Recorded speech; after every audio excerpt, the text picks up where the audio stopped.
All right, and we are back for part three of the urinary system. This part's relatively short here. Um, we left off with the idea that urine was leaving the kidneys and going to the bladder. The passageway to get there is through these tubes called the ureters. So they're these slender tubes, 10 to 12 inches or so long, attached, like I said, the kidneys to the bladder. They're continuous with the renal pelvis, so there's no kind of differentiate between them. And they go into the posterior aspect of the urinary bladder, so kind of on the back side, close to the dorsal surface, kind of.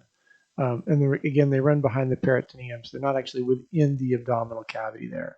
Peristalsis and gravity both assist in urine transport as they're flowing downhill there. So if we look at here's our kidneys, here's that renal pelvis going down into the ureters. You have a right one and a left one, and they both kind of continue going on down that direction into the urinary bladder there. And again, this is kind of the back lining wall of the abdominal cavity would cover that up there. So here you can see the ureter coming in, and then they open up into what's called the ureteral orifice right there. And then what happens is this is actually set up in such a way that as the bladder fills up, it creates pressure which pinches off those orifices, and so you don't get a backflow of urine going back up the ureters to the kidneys. It actually closes it off so it doesn't happen. We'll also talk, there's this area that we call the trigone, which is between the two urethral orifices and the internal urethral orifice through which the urethra passes urine out that direction. Okay, so the bladder itself is smooth, collapsible muscular sac posterior to the pubic symphysis. So you remember kind of where in the front part our pubic bones came together. Temporary storage of urine. Here's where we have that trigone region, this triangular region um, between the two ureters and the opening urethra. The trigone is sensitive to pressure. So as you increase fluid in the bladder, the trigone is one of those regions that says, my bladder is filling up. It's time to void my bladder, time to urinate. So that's part of what happens there.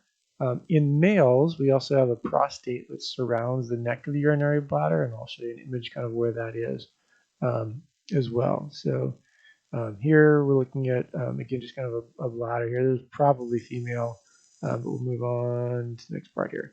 So walls, the urinary bladder, there's three layers of muscle, collectively called the detrusor muscles. The mucosa is made of transitional epithelium. Walls are thick and folded in on an empty urinary bladder, and it can expand quite a bit. So just kind of like we had with the stomach, we had the rugae, and those kind of ridges in the stomach. So you have the same thing in the bladder. So as the bladder fills up, it can stretch out and fill in. And this shows you, doesn't name it, but this shows you those kind of layers, 1, 2, 3 layers of tissue around the muscle there, from around the bladder there. Okay. How much urine can the bladder hold? Well, typically a moderately full bladder is about 5 inches long and has about 500 milliliters of urine. If you remember, a can of Coke is about 350 milliliters of urine, so about a can of Coke and a half or so. But it's capable of holding about twice that amount, up to about a liter of urine in severe cases there. So here you can kind of see, here it is, kind of empty, and then here it is kind of full of urine there. And again, that's that pubic symphysis, kind of where the pubic bones come together in the front there. All right, so if we go on the next one. So the urethra is this thin-walled tube that carries urine from the bladder to the outside of the body through peristalsis. In females, it carries only urine. In males, it carries both urine and sperm. Go through the urethra.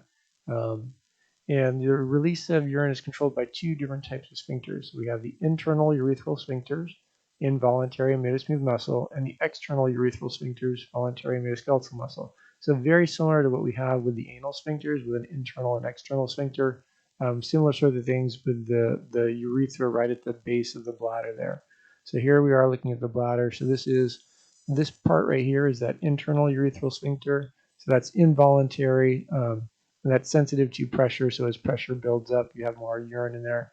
It eventually triggers out that trigone region, goes, oh, we're getting full. And it signals those to relax.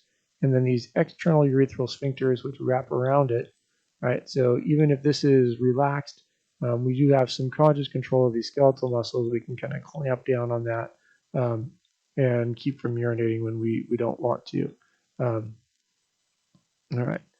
So in females, the urethra is relatively short, 3 to 4 centimeters long. That's about an inch and a half long, which is one of the reasons why it's much more likely for females to get urinary tract infections, because it's much easier for bacteria to travel up that short distance from the outside and through the urethra up into the bladder, just into the urethra in general.